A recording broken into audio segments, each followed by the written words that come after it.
Hoje eu vou abrir meu coração para vocês. Vou contar um pouquinho da minha experiência pessoal com o dinheiro e como meus pais me influenciaram demais nesse sentido. E claro, para falar disso, eu trouxe o meu pai aqui. Vamos embora?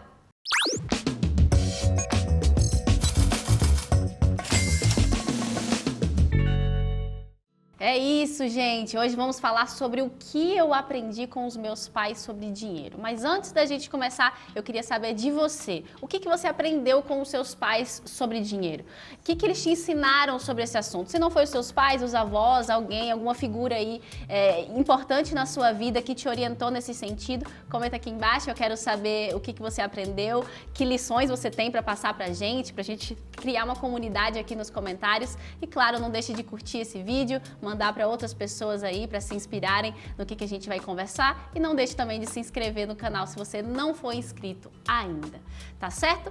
E como eu disse, quem está comigo aqui hoje é o meu papai. Bem-vindo, Daddy! Obrigado. Bom estar aqui com você. Confesso que eu tô até um pouco nervoso. Eu que tô nervosa, é estranho. É estranho. Pra quem não sabe, quem acompanha também só o Saldo Extra, meu pai trabalha aqui na Rede Novo Tempo de Comunicação também, é orador da Voz da Profecia, que é da TV Novo Tempo, tem a Voz da Profecia na rádio. Isso. E tem o Este Dia com Deus na internet, que a gente é tipo parceiro aqui do NT Play. Isso. Então, eu que tô nervosa, que você é muito mais apresentador que eu. Ah, que nada. Mas quem tá vendo você de casa agora acho que não tá entendendo nada, né? O que tá acontecendo aí, que tá grande. É que eu vou ter alguns dias de férias e eu resolvi entrar no clima antes da hora. Então eu deixei um pouquinho a barba. Tá, a gente tá falando de Este Dia com Deus e tal. Faz um merchan aí, conta pro pessoal. Pois é, eu tenho o privilégio de apresentar, além do programa Voz da Profecia na TV e na Rádio Novo Tempo, eu apresento também o Este Dia com Deus, que é uma meditação bíblica diária de uns 5 minutinhos, e você pode receber essa meditação bíblica direto no seu celular todos os dias. É só você acessar a informação que está aí na sua tela e participar com a gente. Vai ser um prazer ter você também no Este Dia com Deus. Isso, inclusive a gente compartilha o pessoal da produção aqui, os mesmos que gravam Saldo Extra gravam contigo. Isso, então a gente tá tudo em casa. Não sei porque a gente tá nervoso, mas tô em casa. Tudo em casa. Mas é que a primeira vez que eu venho aqui no Saldo Extra, eu fico assim ao seu lado, você é tão linda. Ah, muito obrigada, verdade. Muito obrigada. Pai é meio suspeito, mas eu agradeço. Muito bem. Então, antes da gente entrar no assunto, você já conhece? Conhece? Sim, já ouviu falar? Conheço, Conhece claro que eu conheço, até porque quem escreveu foi o pastor Toninho, que é o nosso chefe. É nosso chefe, paga nosso salário, né? Sim. Então a gente tem que ter juízo. Gente, para quem ainda não conhece, se você acompanha o Saldo Extra, você já sabe, mas a gente tem a revista A Esperança, com o título dessa vez, Educação Financeira à Luz da Bíblia. Ou seja, tudo a ver com o que a gente fala aqui semanalmente no Saldo Extra. Conteúdo exclusivo preparado, como meu pai disse aqui, pelo pastor Toninho. E quanto custa, Daddy, para o pessoal de casa receber? Absolutamente nada. É um presente da Novo Tempo para você. E olha, eu apresento essa revista aqui com muita convicção e com sinceridade, porque eu já li todinha, de capa a capa. Já leu também? Grifei inteirinha. Então pronto. E olha, recomendo, de fato é muito boa, são conselhos assim muito equilibrados, né? E muito práticos também, né? Verdade. Pastor Toninho procurou ser assim bem prático, bem didático, simples, fácil compreensão, dá para você ter realmente assim uma orientação financeira muito boa com base naquilo que a Bíblia diz. É verdade. Então não deixe de pedir a sua, o link está aí embaixo, novotempo.com/saldo extra, e aí, como a gente falou, chega inteiramente grátis na sua casa. Tá certo, Daddy, então vamos lá. O que eu aprendi com você sobre dinheiro? Tem a minha mãe também, que com certeza contribuiu, mas minha mãe é mais tímida e eu trouxe o mais falante da casa. Mas aí, vamos lá. Quando a gente fala desse assunto, eu sempre repito aqui no Saldo Extra, de que, ok, da onde que você pegou essa base? Por exemplo, eu peguei de você, mas você pegou de algum lugar? Os meus avós, no caso, os seus pais, te ensinaram alguma coisa sobre isso? Da onde veio essa sua noção financeira? Em realidade, assim, os meus pais são pessoas simples, né? Extremamente queridas, mas a despeito da simplicidade, muito organizados financeiramente. Faz toda a diferença. Eu me lembro que o meu pai, ele sempre se preocupou muito com essa questão de não dar um passo além daquilo que a perna pode alcançar, né? Então, a gente vivia de uma forma assim, simples, porém eu nunca vi cobrador na porta da minha casa, né? E fazendo pressão, etc., porque realmente os meus pais Ainda que eles não tenham nos dado, assim, talvez conscientemente uma orientação financeira, mas o exemplo deles foi importante para mim. E no caso, eu e Kevin, eu tenho uma irmã mais nova, a Kevin, e somos só nós duas. Você tentou, assim, como é que chama? Diretamente, né? Conscientemente? Sim, conscientemente, sim. Ou não? Intencionalmente, Ensinar sim. a gente ou não? Isto sim. É claro que eu não vivia preocupado demais com isso, né? Mas eu procurei realmente, tanto eu como a Zena, nós procuramos deixar claro para vocês que a gente tem que viver dentro daquilo que é possível para a gente viver, né? Dentro do nosso orçamento. Então, Já tá rindo que eu ia perguntar para você, onde foi que você acha que você errou? Ou foi tudo eu bom? já vou dizer logo onde Já foi se que entrega. eu acho. Onde foi que eu acho que eu errei. Assim, eu dizia muito que não tinha dinheiro, Exato, né? exato. Que não tinha. E talvez vocês foram criadas com essa ideia, assim, de que a gente era muito pobre e tudo, né? E, de fato, nós nunca tivemos muito. Não. Mas acontece o seguinte, eu vou logo aqui abrir meu coração para vocês. Isso aqui, abre nessa aqui. Eu me tornei pastor muito cedo, né? Com 21 anos de idade. Aí, quando eu tinha 24 anos, você nasceu, né? E eu me lembro bem, não sei se eu já te contei isso até, num dos primeiros anos de trabalho como pastor, num concílio de pastores uma vez em Salvador, e isso aconteceu mais de uma vez, na verdade umas 3 vezes, o pessoal fazendo vaquinha entre os pastores para conseguir comprar bloco, ferro, cimento, para construir a casa de um pastor que tinha se aposentado, mas só tinha um terreno e não tinha casa. Imagine, depois de 35 anos, 40 anos de trabalho, o indivíduo não tinha uma casa para morar. Então, eu me lembro de ter participado mais de uma vez, assim, de vaquinhas para a gente conseguir material para construir uma casa para o pastor. Né? Isso me assustou realmente. Eu pensei, não, eu não posso chegar na aposentadoria nessa condição, né? E aí, como meu pai me deu um terreno, eu pensei, eu vou logo começar a construção de nossa casa. E comecei mesmo assim, né? Na raça, né? Então, todo o dinheiro que entrava, além das despesas básicas da casa, eu investia na construção dessa casa. Né? E a gente demorou alguns anos para construir, né? Gente, eu lembro bem que tinha negócio de Dia das Crianças, todo mundo ganhava presente de Dia das Crianças, Natal, e a gente não ganhava. Mas não ganhava um presentinho? Não, calma lá. Não ganhava, era aniversário você só. Você tá me expondo, filha. Tô falando a verdade. Poxa Por um vida. período, não ganhava. Presente de Dia das Crianças, não. Minha mãe falava, que é Dia das Crianças? Dizendo assim, isso é comercial. Isso não era. Não, Dia das Não, Crianças mas não no Natal tinha. tinha alguma coisinha. Vovó, minha avó, eu tenho uma avó que ela enchia a gente de R$1,99, né? E como a gente era criança, a gente achava que era muito presente e tal, mas tudo bem, valia a pena, né? A gente achava que era muitos presentes.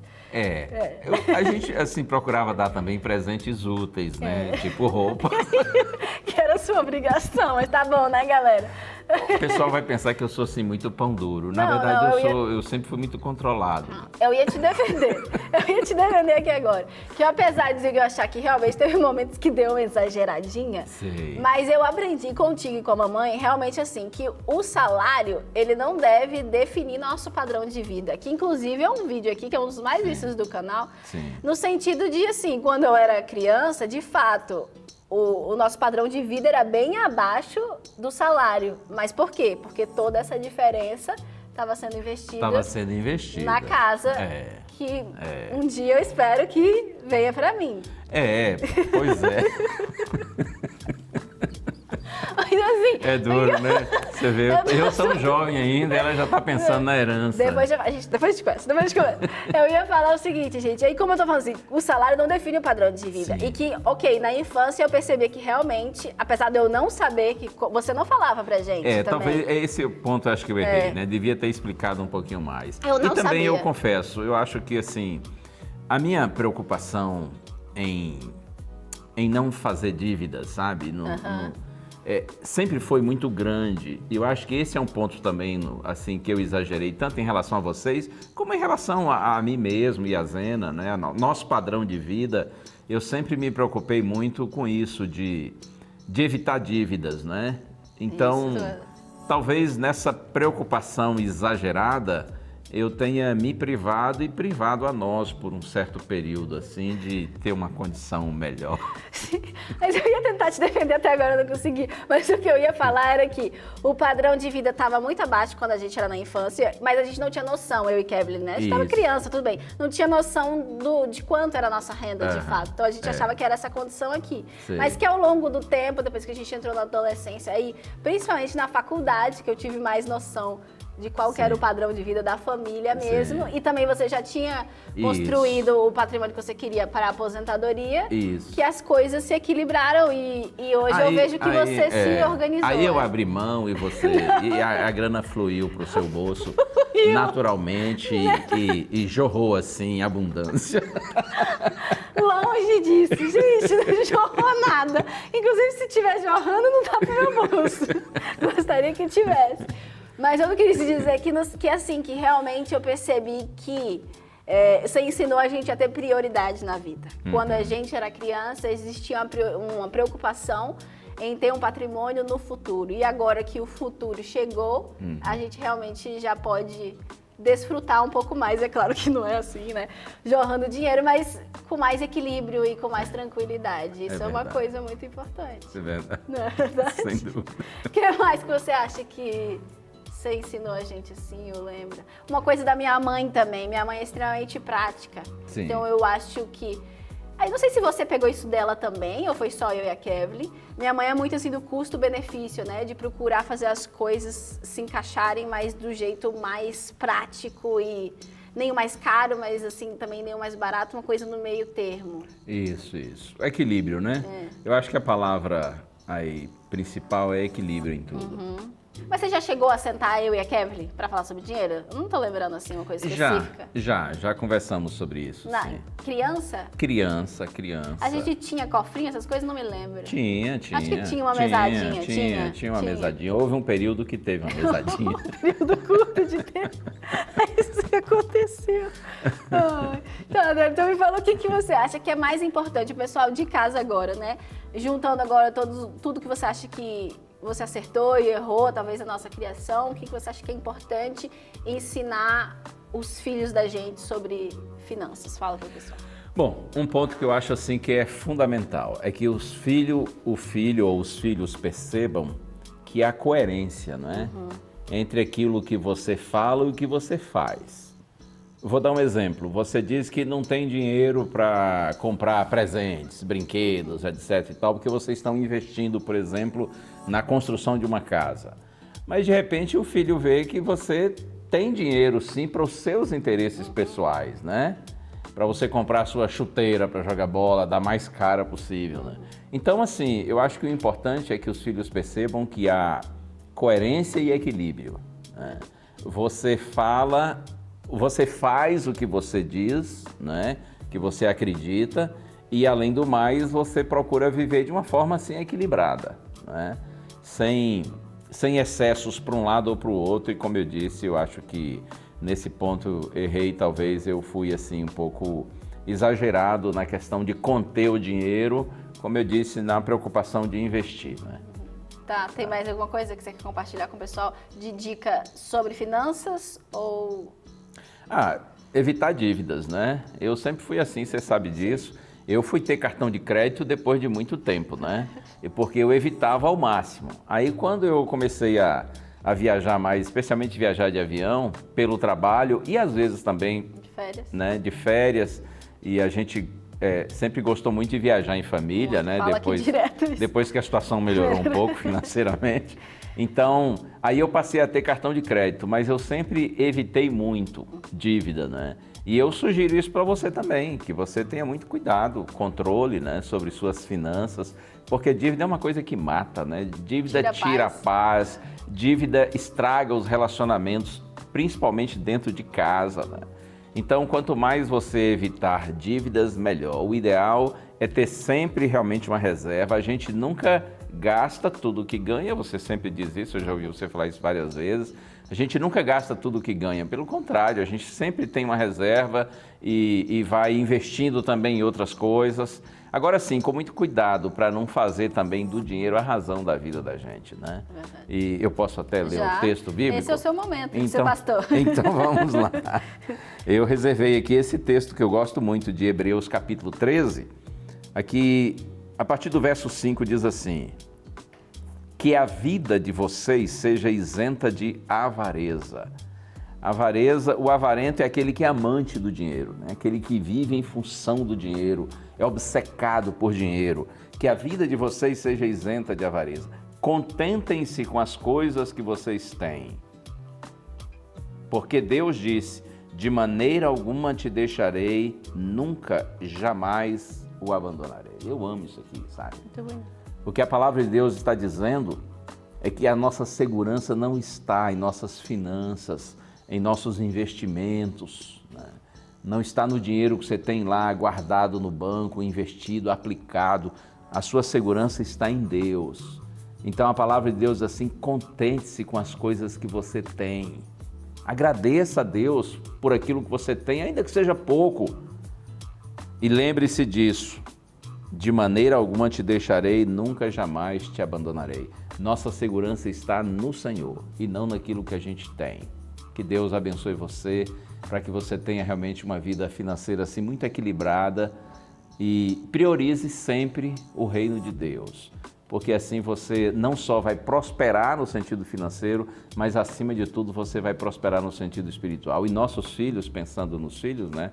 Já que estamos aqui nesse contexto, nossos filhos precisam muito mais do que pais equilibrados financeiramente e prósperos financeiramente. Nossos filhos precisam de pais espirituais que conheçam a Deus, que amem a Deus, até porque essa é a melhor herança que a gente vai poder deixar para eles, né? Eu sei que vou deixar muitos bens para Kathleen. Vai, muito. Eu sei que vou deixar alguma coisa em termos de bens materiais para Kathleen, mas o melhor que eu vou deixar para ela, assim como a minha esposa, o que nós vamos deixar para ela e para Kevin, nossa outra filha, é o nosso exemplo de priorizar o reino de Deus em nossa vida. Amém. É verdade, gente. Espero que esse vídeo tenha te ajudado, que os erros e os acertos da nossa família possam ter te inspirado de alguma forma e que vocês possam também colocar isso em prática na vida de vocês e ter uma família feliz, como a nossa, né, Deri? Obrigada por ter vindo, Deri. Beijo, te amo. Tamo juntos. Tchau, Também. gente.